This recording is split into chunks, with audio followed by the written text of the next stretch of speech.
سبحانہ تعالیٰ ہمیں عطا کرتا ہے، تو تل ملک دیتا ہے، ہمیں کلی مالک نہیں بناتا، دیا ہے اس نے، رکھو، امانت ہے۔ اسی لیے آپ دیکھیں کہ جو مومن بندے ہوتے ہیں، جب ان کے ہاتھ سے کوئی چیز چلی جاتی ہے، کوئی مال چلا جاتا ہے یا اولاد میں سے کوئی چلا جاتا ہے، تو وہ کیا کہتے ہیں کہ یا اللہ یہ تیری امانت تھی، تو نے واپس لے لی، ہم تیرے فیصلے پر راضی ہیں۔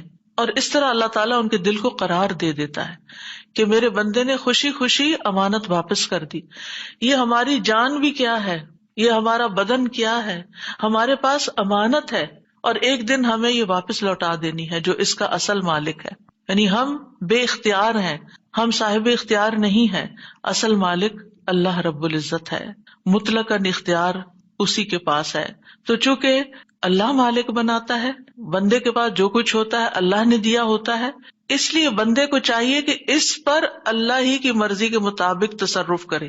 وہ کس طرح چاہتا ہے کہ ہم اپنی آنکھیں استعمال کریں، وہ کیا چاہتا ہے کہ ہم اپنی زبان کیسے استعمال کریں، وہ کیا چاہتا ہے کہ ہم اپنے کان کہاں استعمال کریں، وہ کیا چاہتا ہے کہ ہم اپنے پاؤں کہاں استعمال کریں، وہ کیا چاہتا ہے کہ ہم اپنا مال کہاں استعمال کریں۔ جتنی بھی چیزیں اللہ نے ہمارے اختیار میں دی ہیں، ان سب کے بارے میں ہمیں ضرور دیکھنا چاہیے کہ کیا وہ اللہ کی مرضی کے مطابق استعمال ہو رہی ہیں یا اللہ کی ناراضگی کے ساتھ استعمال ہو رہی ہیں، کیونکہ اللہ سبحانہ تعالیٰ جب چاہے ان کو واپس بھی لے سکتا ہے۔ اگر ہم نے اللہ کو ناراض کیا تو وہ کچھ بھی واپس لے سکتا ہے، کیونکہ اصل اختیار تو اس کا، اصل مالک تو وہی ہے۔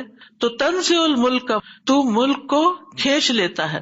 تو نزع کا ایک معنی لے لینا اور ایک معنی روک دینا، یعنی جس کو تو چاہتا ہے دیتا ہے، جس سے چاہتا ہے روک لیتا ہے، نہیں دیتا، اور جس کو چاہتا ہے دے کے پھر وہ واپس لے لیتا ہے، کھینچ لیتا ہے، یعنی دینے کے بعد پھر چھین لیتا ہے، کیونکہ سارے کا سارا فضل اللہ کے ہاتھ میں ہے۔ قل ان الفضل بید اللہ یؤتیہ من یشاء واللہ واسع علیم۔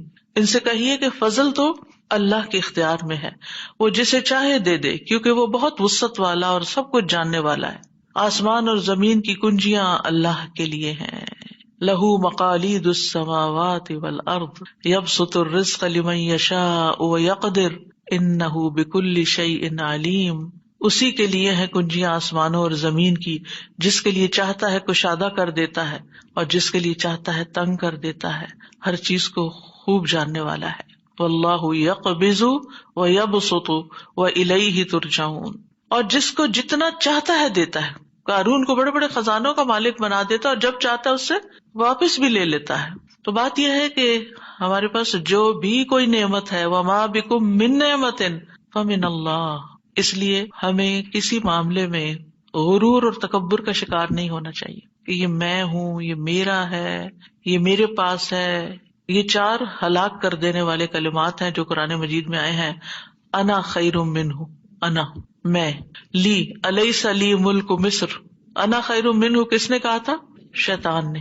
اور الیس لی ملک مصر فرعون نے کہا تھا۔ اندی، میرے پاس ہے، قال انما اوتیتہ علی علم اندی، قارون نے کہا تھا۔ نحن اولو قوت، ہم قوت والے ہیں، یہ کس نے کہا تھا؟ ملکہ سبا جو تھی اس کے درباریوں نے کہا تھا۔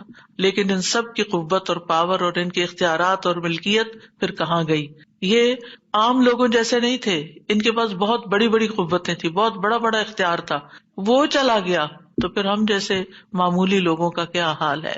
اس لیے کسی بھی چیز پر فخر اور غرور نہیں ہونا چاہیے۔ وَتُعِزُّ مَن تَشَاءُ وَتُذِلُّ مَن تَشَاءُ، تو ہی جسے چاہتا ہے عزت دیتا ہے اور جس کو چاہتا ہے ذلت دیتا ہے۔ عزت کا معنی طاقت اور غلبہ بھی ہوتا ہے، صرف بادشاہت ہی نہیں، یعنی عزت و ذلت کا مالک بھی ہے، یعنی کہ یہ بادشاہت کے ساتھ بھی لازم ہے اور اس کے علاوہ بھی، یعنی اطاعت کے ذریعے عزت اور نافرمانی کے ذریعے ذلت دیتا ہے، مدد دے کر عزت اور مغلوب کر کے ذلت دیتا ہے، مال دے کر عزت اور محتاج کر کے ذلت دیتا ہے۔ یہ سب کچھ اللہ کے اختیار میں۔